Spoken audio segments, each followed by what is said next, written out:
YouTube, welcome back. Here's the calcium reactor set up and running, and I'm going to go over some of the points that I was kind of nervous about and a little bit overwhelming when I first thought about the calcium reactor. And I knew that melting media to do all the additives was the way to go, but I want to make this video so everyone kind of understands it after I've tinkered with it for about 2 weeks. And I'm just going to make this video short and kind of simplified if I can.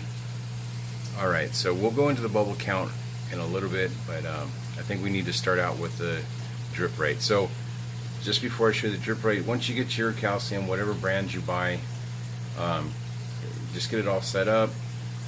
I ran the pump. There's a pump that just circulates water through the media.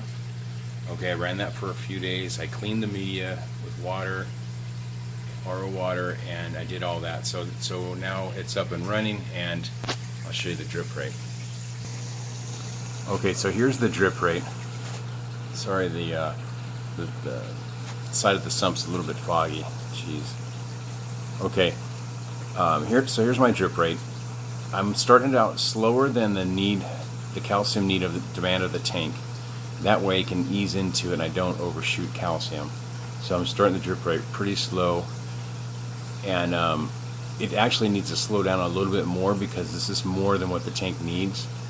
For the purpose of the video, I'm just running it right now, but the calcium is about 415 right now, which is a pretty good number.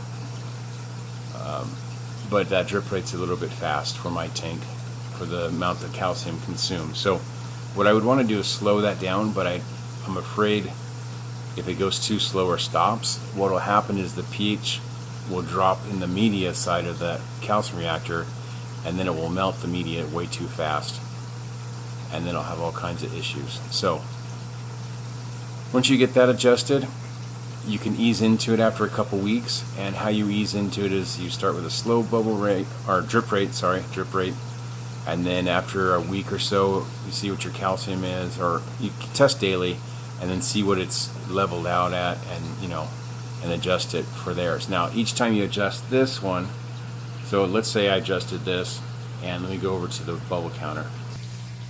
Okay, so I've got my initial drip rate really slow. So I come over here to the bubble counter. I have a carbon dose. I set this at 10 and just watch for a couple hours to see what the pH would drop to inside the reactor. And at 10 it didn't really drop. I think it went down to like 7.5. So over a day or two I kept increasing the bubble per second counter until I got the pH down to about 6.6, 6.7, right in that range. Okay, so the bubble counter is this, that's on all calcium reactors. It has a bubble counter. The carbon doser is just a regulator. It's a really fancy one.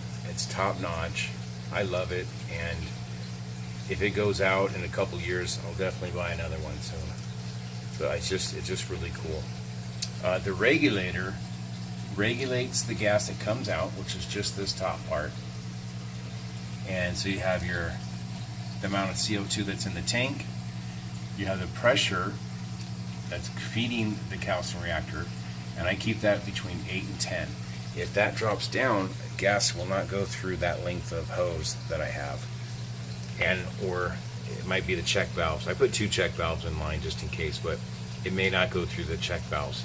It seems that I have to have the pressure a little bit about between 8 and 10 for it to actually flow through there, which is not a problem. The only way that would change after the setting is when the tank runs out of gas. And this, you'll know way ahead of time. It hasn't moved in 2 weeks, so I'm not using that much right now. Now here's the thing. My calcium reactor has a pre-filter. This has already been changed, so the one that came with the system, there was no extras. I don't know if you can buy them, but I'm not going to buy them because the top just threads off, and I used polyfill. Let me show you that. I just used a little ball of the polyfill. I got this at Walmart. This is the same filter, pre-filter I use in my filter socks. and I use this for everything for the tank on pre-filters and stuff. It works great, changes out really quick, and it's a great product, and you get it from Walmart. It's like $6 for the bag. Okay, so I got that out of the way. So the drip rate is for the consumption of the tank, of how much calcium the tank needs. So once you get the drip rate down and the pH for that initial drip rate, then you're going to have to adjust the bubbles again. So the idea is to keep the reactor at 6.7, and each time you mess with the drip rate, you're going to mess with the bubble count, whichever kind of regulator you have. So it's fairly easy. It's not difficult like I thought it was. And the whole idea of melting media that came out of the ocean to put it right back in the ocean, just for me, it really makes sense.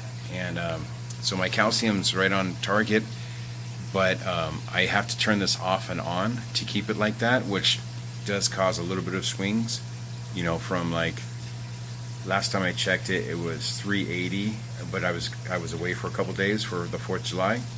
I ran it for a couple hours, and it came back up to like 415, and that was good, you know. So I'm actually gonna have it off for a little bit.